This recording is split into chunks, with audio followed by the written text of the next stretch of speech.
Morning, everybody. Let's stand up and sing. I've got peace like a river.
Thank you for that lively start to our service.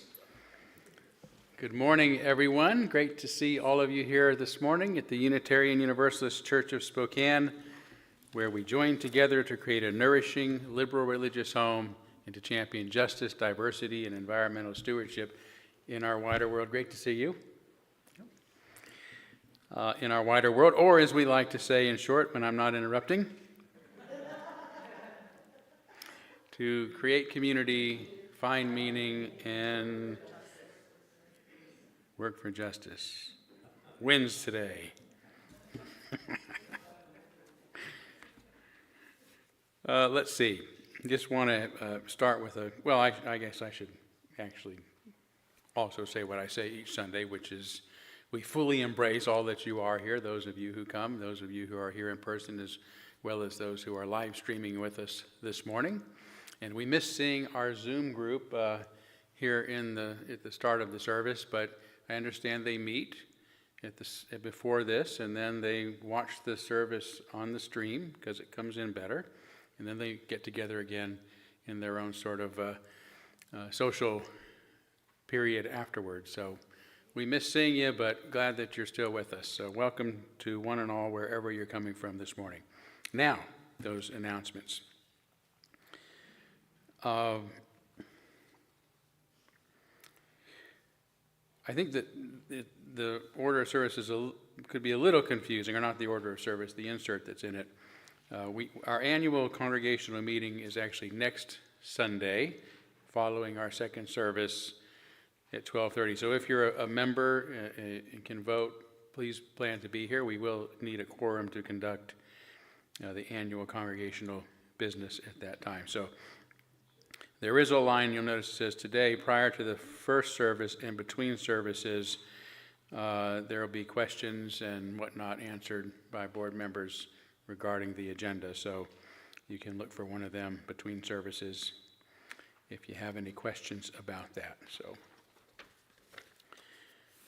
okay. I think that's... Oh, no, I didn't know you were going to talk. I should have known, yes. I was actually going to announce that, and then I was thinking, oh, well, it's June 1st, so maybe they were just doing that in May. But no. So I have an announcement, a place for you right now, actually. It says anti-apartheid announcement on my list. Just don't know who it was going to be, so yeah. So we're now going to have our anti-apartheid announcement.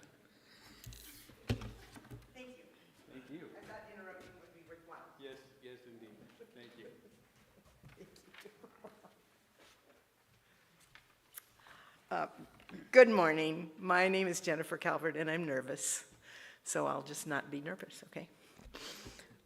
I'm a former school teacher, and I used to be nervous at parent-teacher night until about 3 minutes in.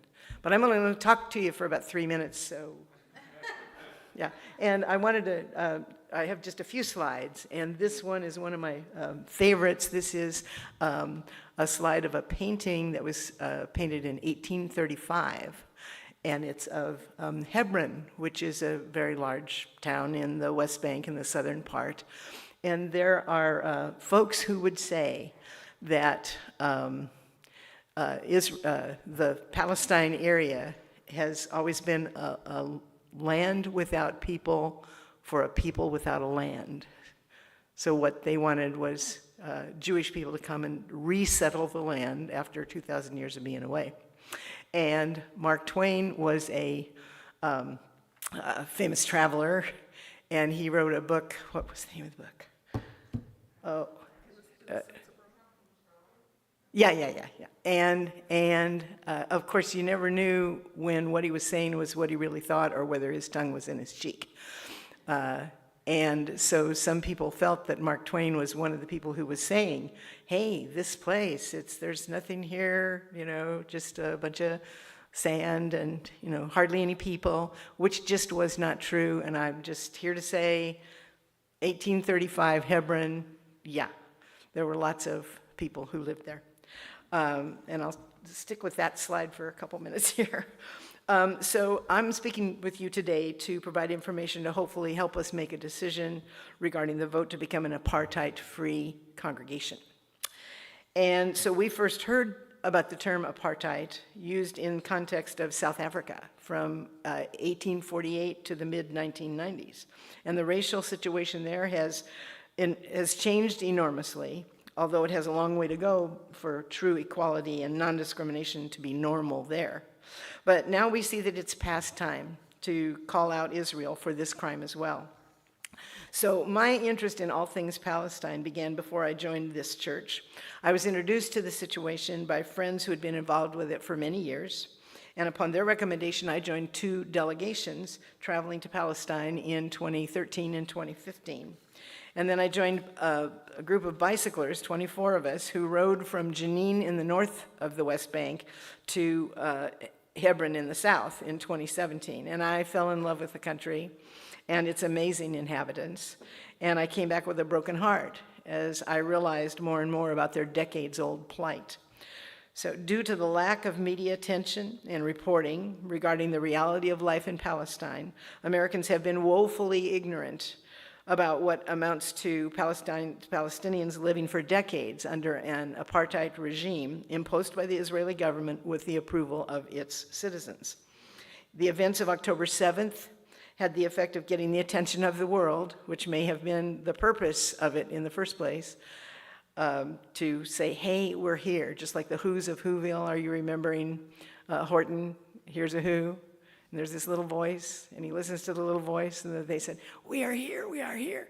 Sometimes, a lot of times, the Palestinians must have been feeling like that through the decades. We are here. We are suffering. But, so October 7th happened, and now we can no longer ignore what's happening in Palestine. So, slide, please. First, let's consider the meaning of the term apartheid. And slide. So the definition of apartheid is, it's an institutional regime of oppression and domination by one racial group over another, enforced through laws, policies, and practices. Israel has blatantly codified a racist governing principle in the nation-state basic law of 2018, which declares that, quote, Israel is the nation-state of the Jewish people, and that, quote, the right of self-determination in the state of Israel is exclusive to the Jewish people, even though there are 6 million Palestinians living there. They're not part of the guarantees of the basic law of 2018. Amnesty International's report documents human rights violations, including seizures of Palestinian land and property, unlawful killings, forcible transfer, drastic movement restrictions, which I observed when I was there, and the denial of nationality and citizenship to the Palestinians. They don't get passports. They're not citizens of any country. And altogether, that constitutes a system of apartheid under international law. Everybody in the world agrees that it's not a good thing. According to the Conference of the United Methodist Church, within Israel and in the occupied Palestine territory, the Israeli government has established its control over the lives of Palestinians with discriminatory laws and policies specifying where they can live, whom they can marry, where and when they can travel short distances, which roads they can drive on, how much water they can use. It's their own water, by the way, but Israel controls it. When they can access their own farms. Their farms are often separated from them by fences and checkpoints. What land they can purchase, which justice system they're subject to, whether they will receive due process, and the kinds of punishments they will receive. So for over 73 years, the government of Israel has forcibly evicted and displaced entire Palestinian communities and demolished tens of thousands of Palestinian homes and structures, leaving thousands homeless and causing terrible suffering and trauma. And most of which I don't believe most Americans have even heard about, because it seems like it's a media blackout. And, but October 7th certainly changed that. So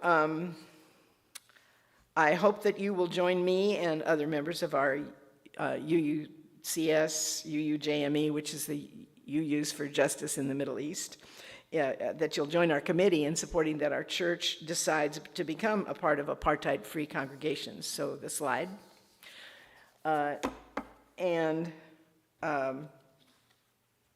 Check between services. Back at the table, they have these little orange papers that give you more information other than pretty much the same thing that I'm about to say, but I think it's a good thing for you to see it. I don't know, can you see it? I was trying to judge by, when we have hymns, how many lines can we have? So the pledge that we will take if we choose to become an apartheid-free congregation is we affirm our commitment to freedom, justice, and equality for the Palestinian people and all people. We oppose all forms of racism, bigotry, discrimination, and oppression. And we declare ourselves an apartheid-free congregation, and to that end, we pledge to join others in working to end all support to Israel's apartheid regime, settler colonialism, and military occupation. In the slide. So this is what they're telling us. When your congregation signs the pledge, this is what you're signing, that you will publicly acknowledge Israel's apartheid regime, that you will commit to take action in a way that fits your context, and join the Apartheid-Free Communities Network that shares resources, opportunities for action, and support. And one last slide. I had to put this in here. This is actually a picture of the 8-meter wall that goes around much of the West Bank that Israel started building in 2002. And many people don't know about this wall, but this is what happens is on the Palestinian side, a lot of Palestinians will draw on it, write on it. It's great to watch. But so what I love about this is it looks as if you are looking through the broken wall to the other side. And Todd has told me that he believes that that's a Banksy drawing. So if you're familiar with Banksy, that's it. And I'm done. Thank you very much, and see you next week for the vote. Thank you.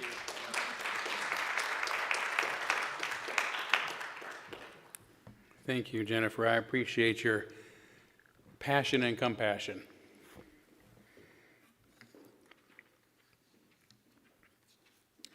Okay, I'm going to do one more thing before we light the chalice.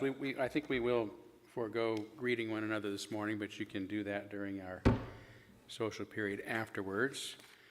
But we don't want to get by without our doggy truth for the morning.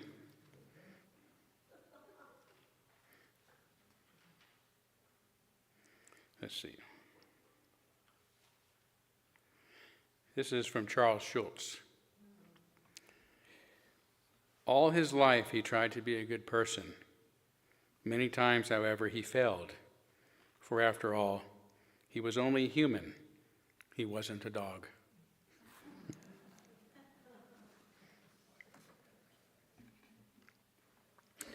All right, and we will now light our chalice, the symbol of our unity and solidarity, of our openness and our inclusion, of our community and our individual uniqueness.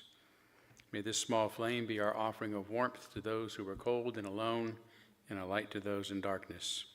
May it be a flame that ignites justice in our world and a beacon of hope to those in need, and may it reflect at least a spark of truth wherever truth has been lost, and cast a healthy shadow of doubt wherever it's been found.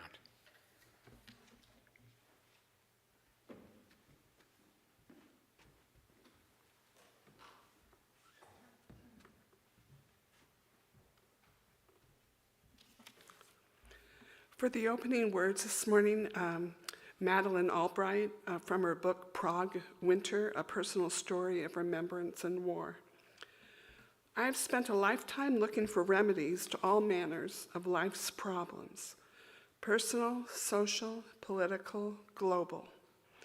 I am deeply suspicious of those who offer simple solutions and statements of absolute certainty, or who claim full possession of the truth. Yet I have grown equally suspicious of those who suggest that all is too nuanced or complex for us to learn any lessons, that there are too many sides to everything, that we can pursue knowledge every day of our lives and still know nothing for sure. I believe we can recognize truth when we see it, just not at first and not without every relenting in our efforts to learn more. This is because the goal we seek and the good we hope for comes not as some final reward, but as the hidden companion to our quest. It is not what we find, but the reason we cannot stop looking and striving that tells us why we are here.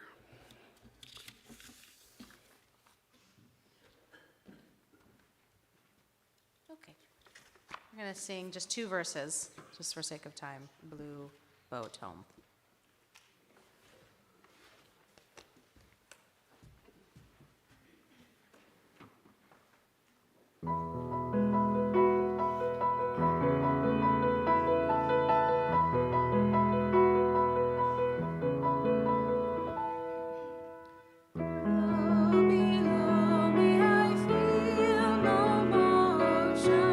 Standing on these mountains and plains,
Thank you. We will now kindle our candles of care for those who are most on our thoughts this morning.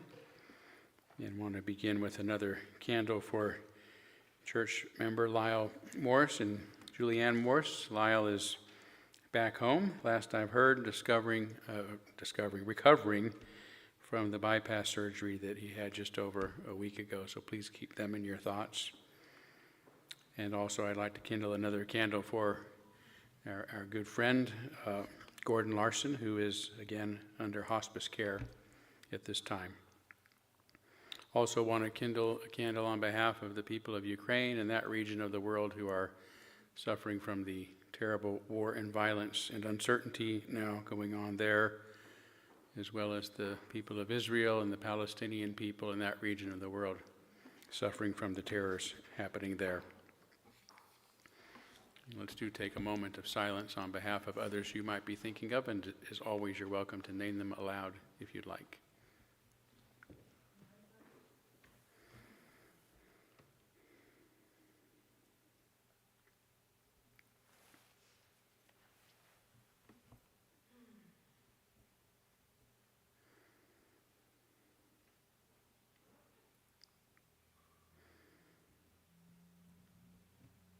Those named aloud and those embraced in our silence, and all those who are suffering in our world at this hour, we hold in our community with compassion.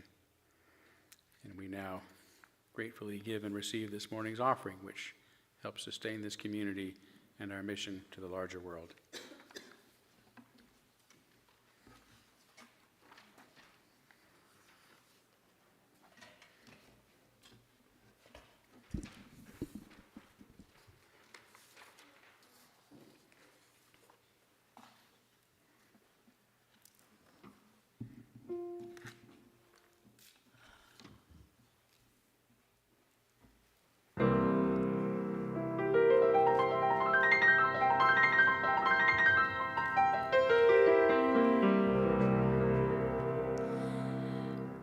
I know you wanted me to stay, but I can't ignore the crazy visions of me in LA. And I heard that there's a special place where boys and girls can all be queens every single day.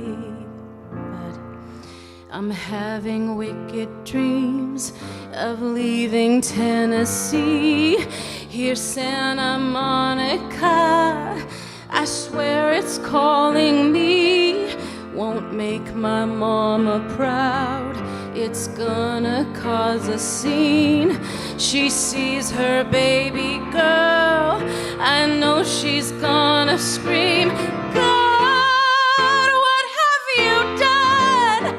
You're a pink pony girl, and you dance at the club. Oh mama, I'm just having fun on the stage in my heels.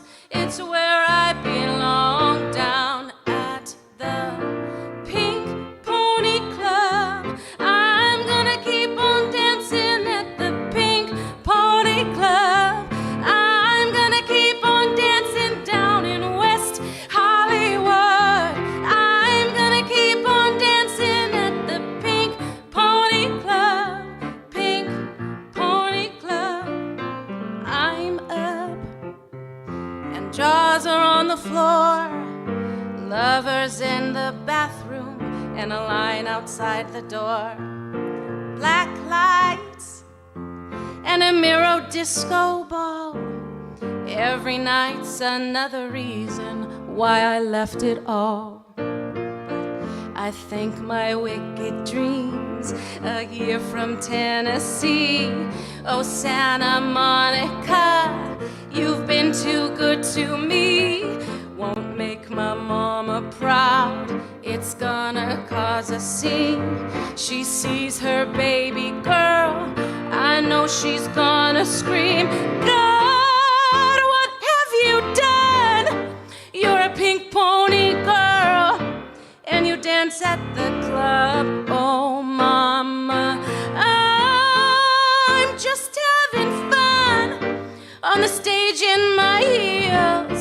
It's where I belong, down at the Pink Pony Club. I'm gonna keep on dancing at the Pink Pony Club. I'm gonna keep on dancing down in West Hollywood.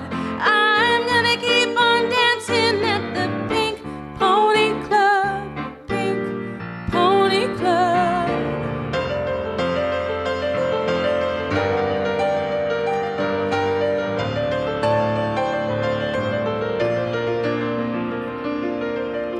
Don't think I left you all behind. Still love you in Tennessee. You're always on my mind. And Mama, every Saturday I can hear your southern drawl 1,000 miles away saying, God, what have you done? You're a pink pony girl and you dance at the club. Oh, Mama, I'm just having fun on the stage in my heels. It's where I belong, down at the Pink Pony Club. I'm gonna keep on dancing at the Pink Pony Club. I'm gonna keep on dancing down in West Hollywood.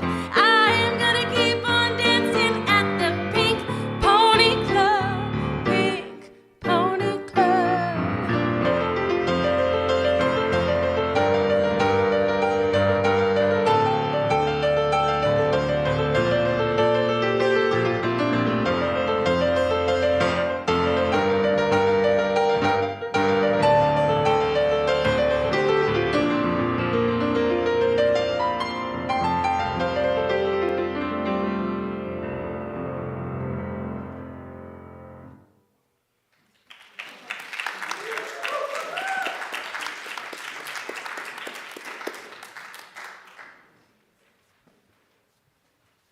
Wow. Wow, it's amazing. Well, coincidentally, I actually brought a movie star to help with the children's moment today. Yeah. Yes, indeed. A very famous, one of my favorite people. Yes, Winnie the Pooh. Thank you. Yes. Hello, Pooh. Hello, everyone. But I'm afraid I'm not here for a visit. Well, you're not here for a visit. What's going on? I'm looking for Christopher Robin. Have you seen him? I'm sorry you've traveled so far from the 100-acre wood this morning, but no, Christopher Robin is not here. Oh, Father, I have a very important question to ask him. I've looked everywhere. Tiglet's house, then Owl's house, then Rabbit's house, then Eeyore's house, and even under the two-stick bridge, but I can't seem to find him. Oh, well, I'm sure he's going to show up, but while you're here, what's your question? Maybe I can help. Well, I'm trying to figure out who I should become. Who you should become? I'm not sure I understand what you mean. Why do you want to become somebody else? Well, Rabbit is good at gardening. Yes. Eeyore is good at tool sticks. Yes. Owl is good at reading. Mm-hmm. Tiglet is helpful and brave. Okay. And Christopher Robin is good at answering my questions. For sure. And I'm not as good at anything, so I thought maybe I should become somebody else. Well, it's not really possible to become somebody else, Pooh, and trying to become somebody you're not can only make matters worse. Just remember that time that you covered yourself in mud so that you could look like a little black rain cloud. Oh, then I used a balloon to float up to a beehive to borrow some honey. Yes. I'm just a little black rain cloud hovering under the honey tree. That's it. I'm only a little black rain cloud. Take no attention to little me. Okay, that's quite enough. So your plan didn't work out very well, if I recall. You scooped up some honey and ended up with a mouthful of angry bees. Yes, then Christopher Robin opened his umbrella and said, "It looks like rain." Yeah, but your subterfuge still didn't work. Didn't fool the bees. You both had to run away as fast as you can and jump into a mud hole to escape. Yes, I'm very good at getting us into messes. That you are. But the point is that really you should just be yourself, Pooh. Find the things that you enjoy and just do them, whether you're the best at them or not. So just try, for example, naming one thing that you enjoy doing. Well, now that you've reminded me, I do enjoy eating honey. Yes, we know that. In fact, I feel a little runly in my tummy right now. If only I knew where Christopher Robin was, I could ask him to help me fetch some. Well, my guess is that Christopher Robin is probably back in the 100-acre wood, looking for you, going the same places that you've been going right behind you. So all you have to do is go back home, then turn around and walk in the opposite direction, and you'll probably bump right into him. Oh, goody, then we can dump right into some honey.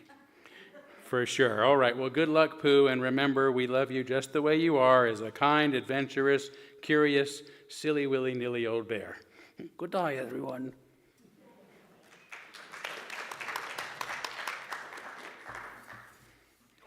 Quite the celebrity this morning. Just amazing.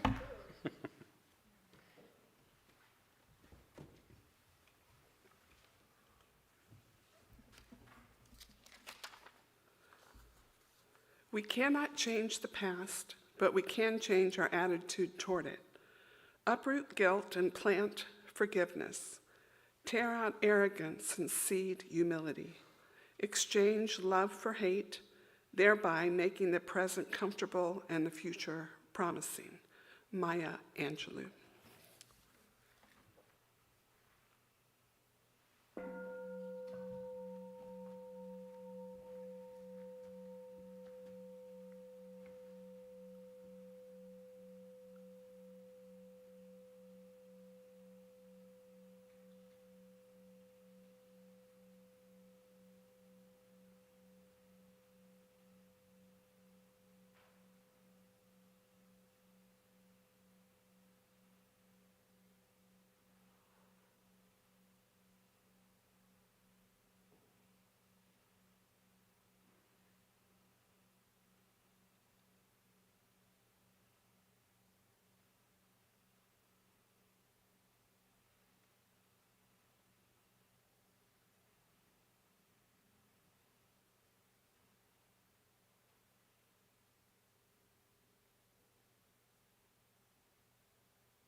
Thank you, Jackie. I'm going to be talking, obviously, about humanism and Unitarianism, but we've seen so much humanity here this morning. You know, the beauty of humanity, the songs, the music, the art forms, the children's stories. I mean, this is what makes us human. It's what makes life meaningful. It's kind of a surprise to me that I find myself defending humanity and humanism when this is who we are, what we are, and really how we express ourselves and appreciate the lives that we have when it comes right down to it. So there is a philosophy called humanism, and that emerged in the early 20th century, that is well explained in the Humanist Manifesto published in 1933 and subsequently in 2 more manifestos. Its first 2 sentences state, "The manifesto is a product of many minds. It was designed to represent a developing point of view, not a new creed." And this has a nice ring for us non-creedal Unitarians, right? Which should not be surprising given that 15 of its 34 signers, almost half of them were Unitarians, including John Dietrich, the minister of our congregation between 1911 and 1916. Dietrich, as most of you know, went on to become known as the father of religious humanism, which is really, when you read the manifesto, that's really what it is about, a new kind of religion based on human welfare. Humanism, as such, is only one of 2 major Western philosophies that emerged in the United States, the other being pragmatism, and its founder, John Dewey, was also a signer of the Humanist Manifesto. So I'm not going to go into the contents of the manifesto, since this is not the humanism that I really want to talk about today. But its original 15 explanatory statements or affirmations are worth being reminded of and can readily be found online if you're interested. I mention it now because it seems to be what most people today think humanism refers to, including most Unitarians who should know better, but don't. I believe this is because the Unitarian Universalist Association and many of the ministers that it has credentialed over the years have resented this core tenet of our liberal religious heritage, and have failed to talk about it much in our congregations, hoping to replace it with what philosopher Harry Frankfurt calls bullshit.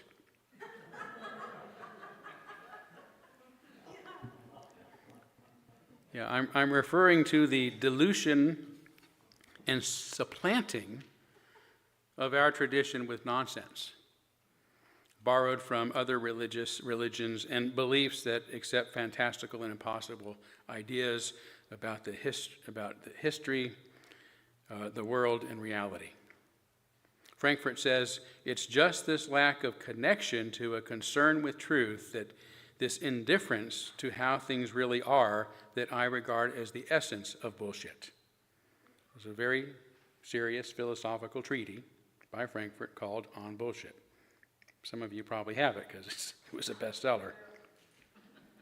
Yeah. So I know that's not very you of me to say, but it is very Unitarian of me to say. I will remind you that when this congregation in particular was founded in 1887, its bylaws stated, "The authority of its belief is reason. The method of its finding its beliefs is scientific. Its aim is to crush superstition and establish the facts of religion." Back then, Unitarians knew what our religion was about and what it stood for. No BS about it. But over the years, I've often heard people, including visitors to our church, ask, "Isn't Unitarianism that religion that believes in everything?" No, I say, it's the religion that doesn't believe in much of anything. I think this confusion, even among Unitarians, is an unintended consequence of the 1961 merger of Unitarianism with Universalism, which for those who aren't very logical, is different from me saying it is the fault of Universalism or that I don't like Universalism. In my book, The Gadfly Papers, I write, Universalism has died and been displaced by a grotesque impostor in its place. Unitarianism, though muted, still lives, but must break free from the bonds that now restrain it if it is going to survive. It has been since the merger that both of these centuries-old traditions have become increasingly detached from the historic roots and distinctiveness that define them. Universalism, a religion once defined by its belief in the universal brotherhood of mankind and the universal love of God, has come to mean the simple acceptance of all religions and nowadays just about any nutty idea that one claims to believe. It's welcome here in the UU Church.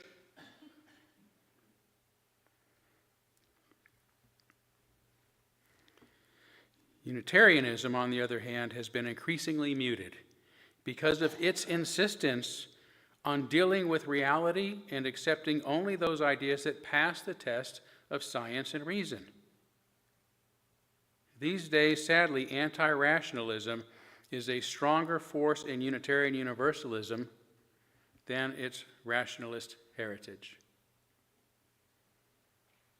To be clear, I identify as a Unitarian, not a Universalist, and certainly not as a UU, not anymore.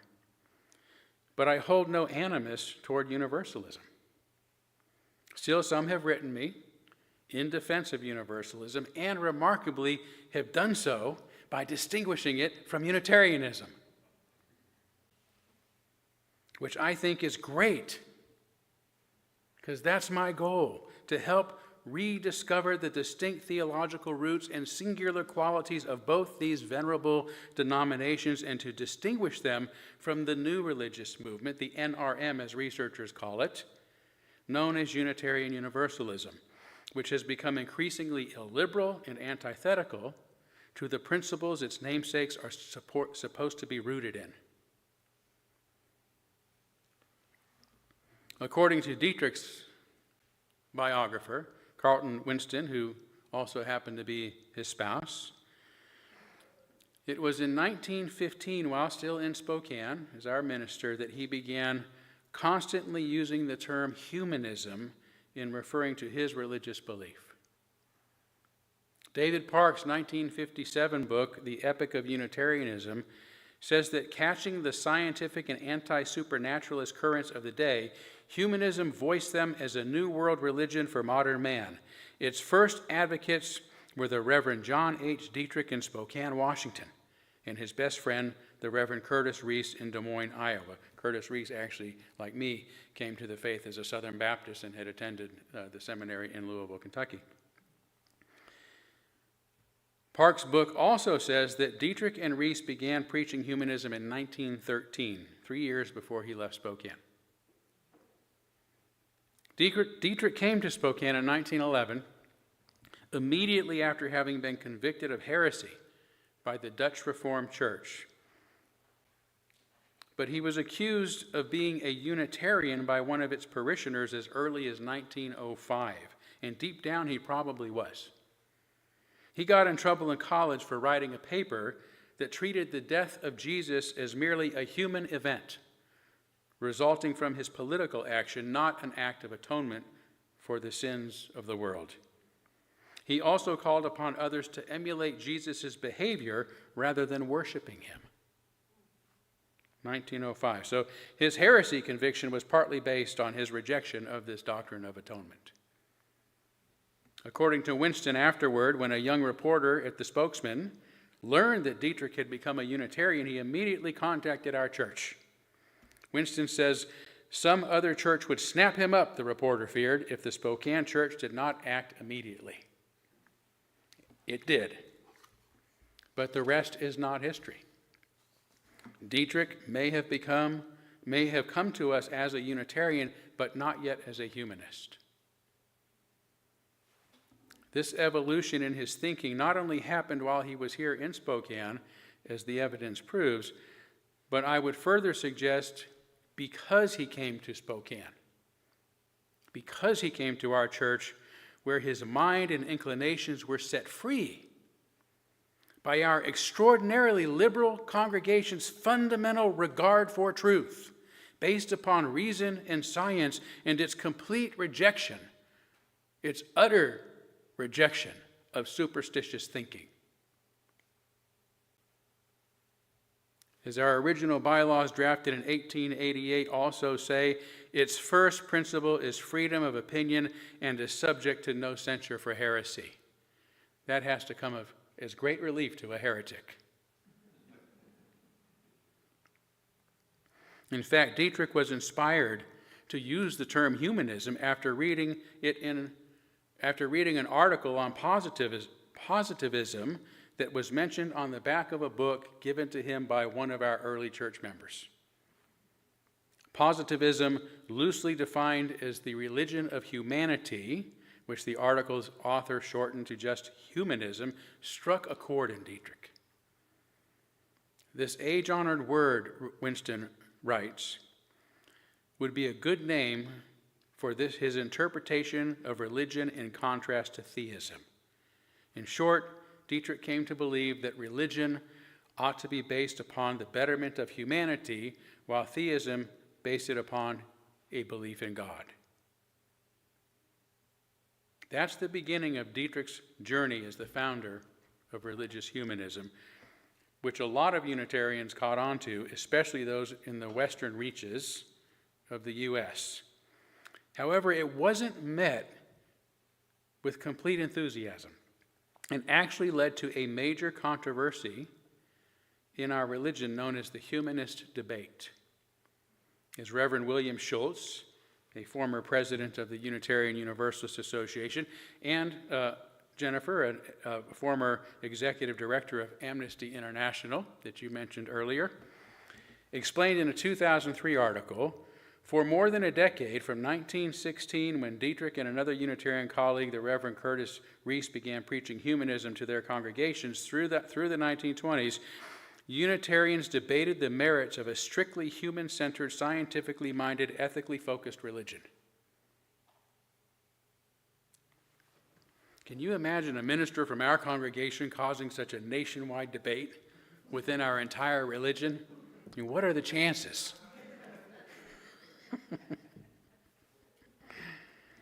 So that's a lot of history. And I haven't even gotten to the main point yet. But to get there, it's really important to understand the origins of the philosophy called humanism that began in the early 20th century within the much larger historical and longer historical context from which it sprang. Not only the unflinching commitment to reason and science that our congregation in particular was founded upon in 1887,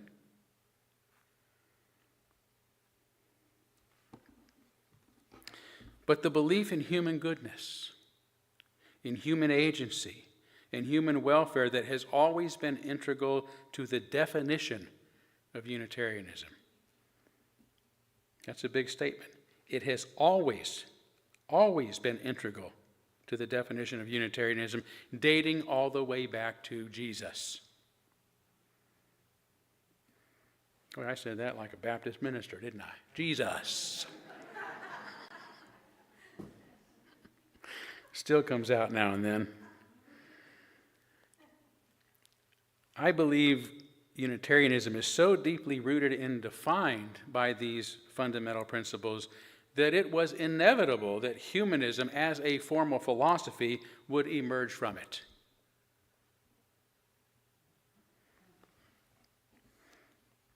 Dietrich may be considered the father of religious humanism, but theologically speaking, Unitarianism is almost synonymous with the term. and again always has been.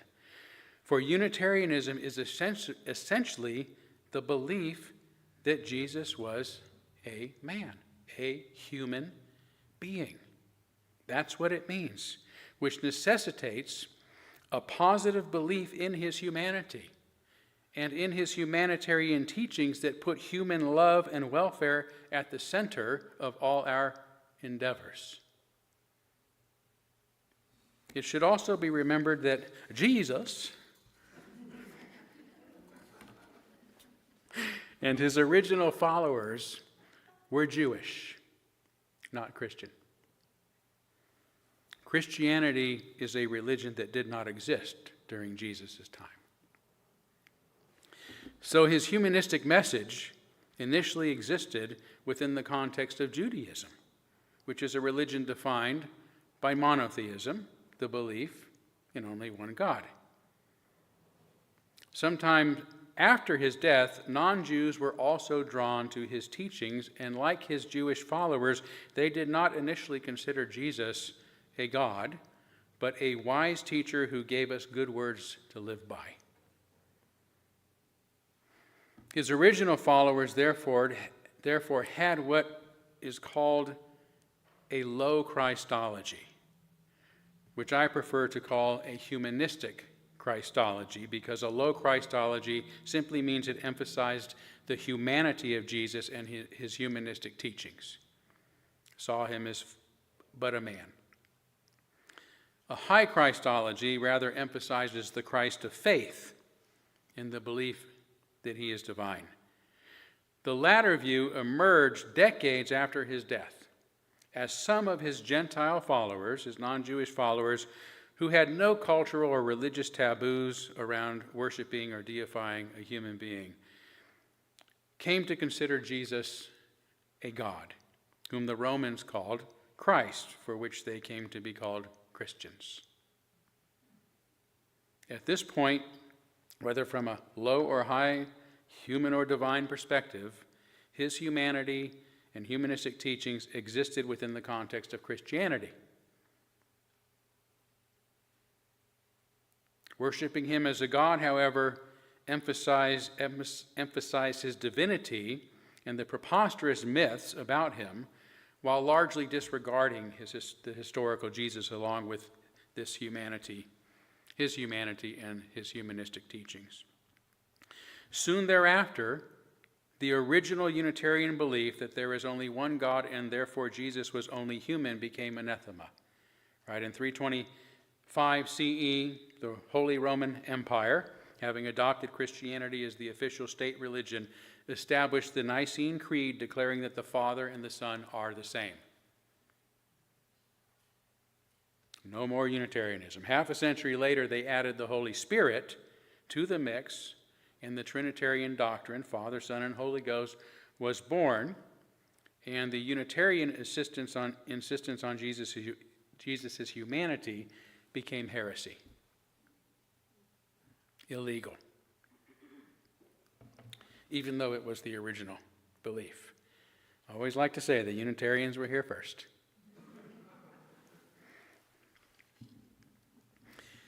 It would not be until after the Dark Ages ended with the invention of the printing press that Unitarianism would be rediscovered, and with it, the humanity of Jesus.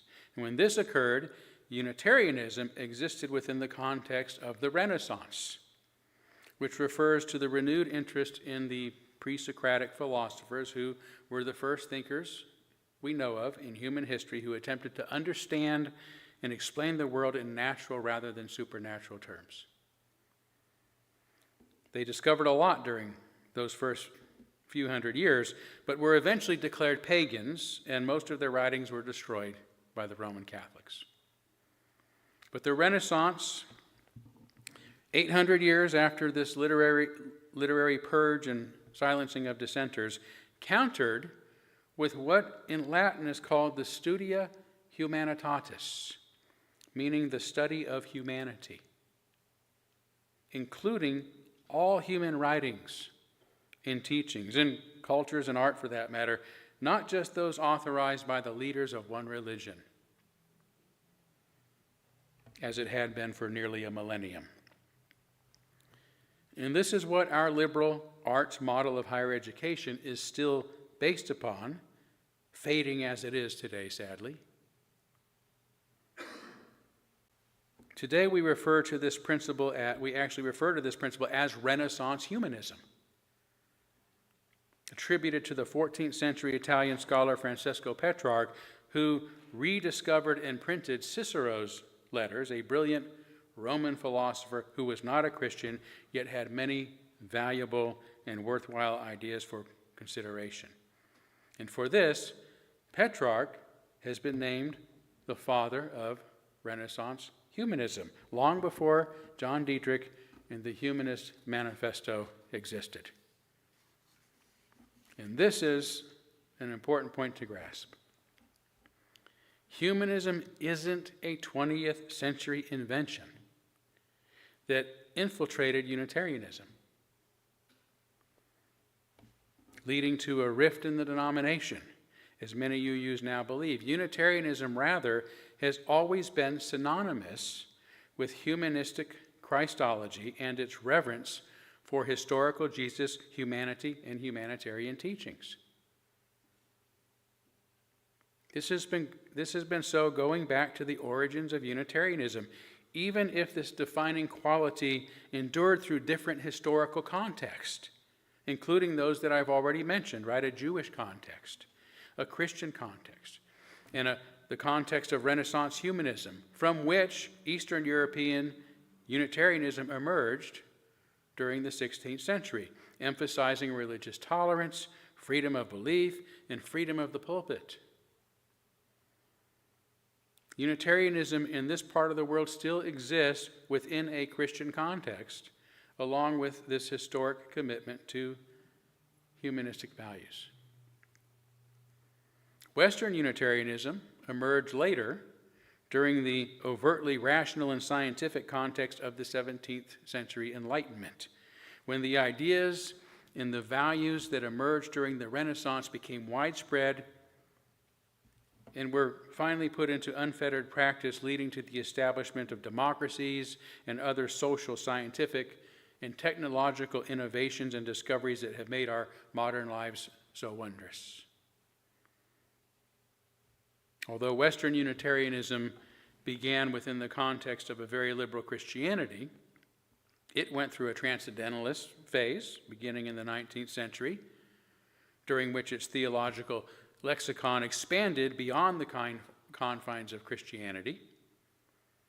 God was no longer the God of Abraham, but a more nebulous oversoul of Ralph Waldo Emerson. And a century later, as mentioned, came the humanist debate, challenging Unitarians to consider whether we need to speak about God in any terms, so long as we are devoted to the welfare of humanity as demonstrated through our actions, not words.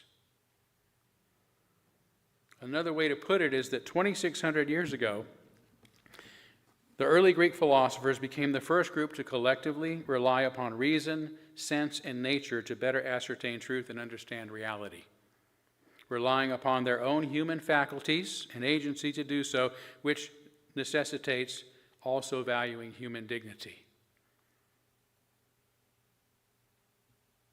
600 years later, a Jewish sect led by an itinerant preacher named Jesus taught that religion ought to be good for humanity, not humanity for religion. And that this principle is put into practice by treating others as we would be treated ourselves, and by sharing our wealth and our resources with one another, by feeding the hungry, by healing the sick, by caring for the poor, forgiving one another, welcoming the outcast, unclean, and demonized among us, and avoiding violence. All of this is about as humanistic as it gets. As mentioned, this movement's earliest followers were Unitarian in their theology, as are all Jews to this day. But then came a lengthy historical hiccup the Dark Ages, that squelched this focus on human dignity, human agency, and human welfare for more than half a millennium before it reemerged during the Renaissance and Enlightenment. The best example is the formal establishment of the Unitarian religion in Transylvania and its creation of the Edict of Torda in 1568, the first religious toleration law in human history, guaranteeing the freedom to express and choose one's own religion without fear of retribution or punishment. A law based upon freedom, reason, and tolerance, rooted in a commitment to peace, life, and human dignity.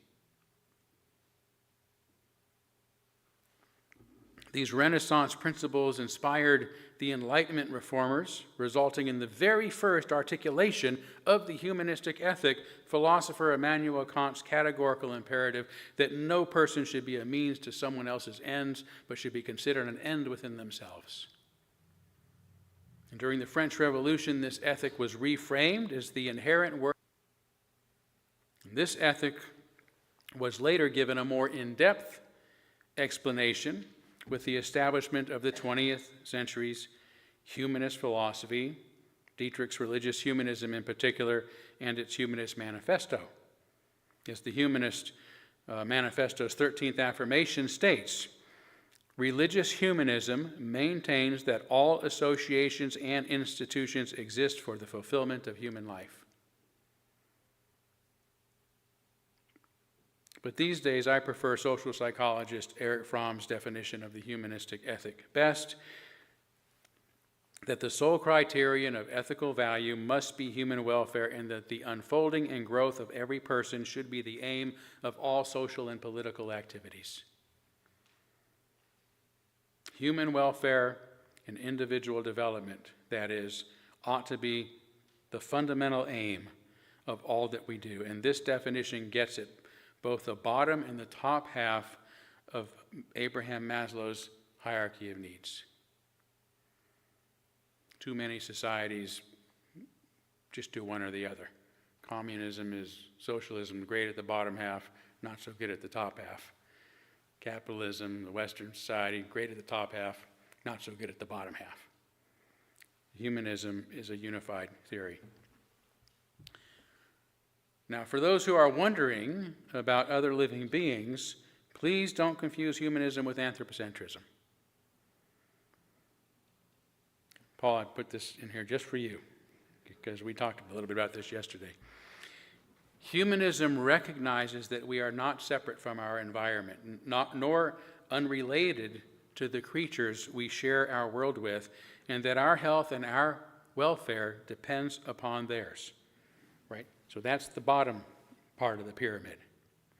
It also understands, top part of the pyramid, that no individual can fully unfold without developing a great love for life, to become biophilious in all of its forms, and is a great capacity to empathize with the suffering of all living beings.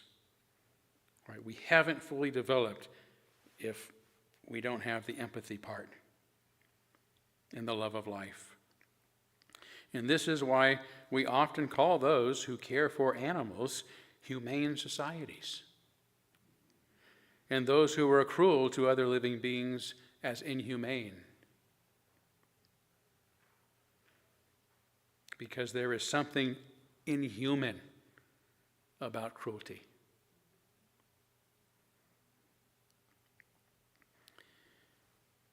So the point I've been leading to with all of this history is that humanism, in the broad sense, is not a modern interloper of Unitarianism, but has always been integral and intertwined with it.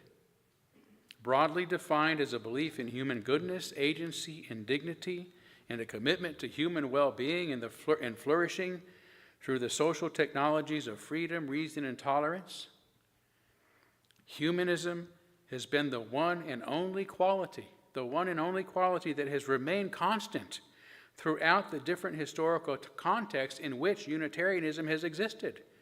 Jewish, Christian, Renaissance, Enlightenment, Transcendentalist, 20th century humanist philosophy, and religious humanism.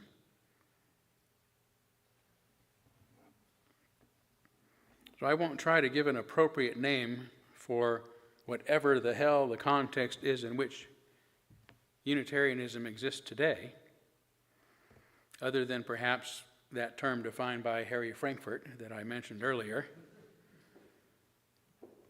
But if it is to survive, and if it is to remain worth surviving, Unitarianism must gaze upon the North Star that has guided it throughout time and through every storm, lest this historic and venerable tradition, like any other ever to have existed, really does become that religion that believes everything. Thank you. Thank you. Thank you. Thank you.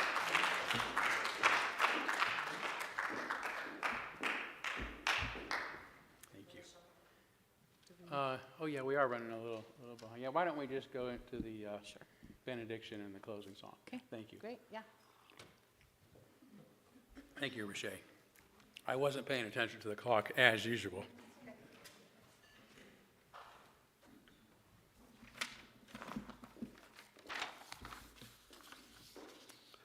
For the benediction this morning, words from Baruch Spinoza. He who lives according to the guidance of reason strives as much as possible to repay the hatred, anger, and contempt of others toward himself with love or generosity. Hatred is increased by reciprocal hatred, and, on the other hand, can be extinguished by love, so that hatred passes into love. Amen. Blessed be. Salam alaikum and shalom.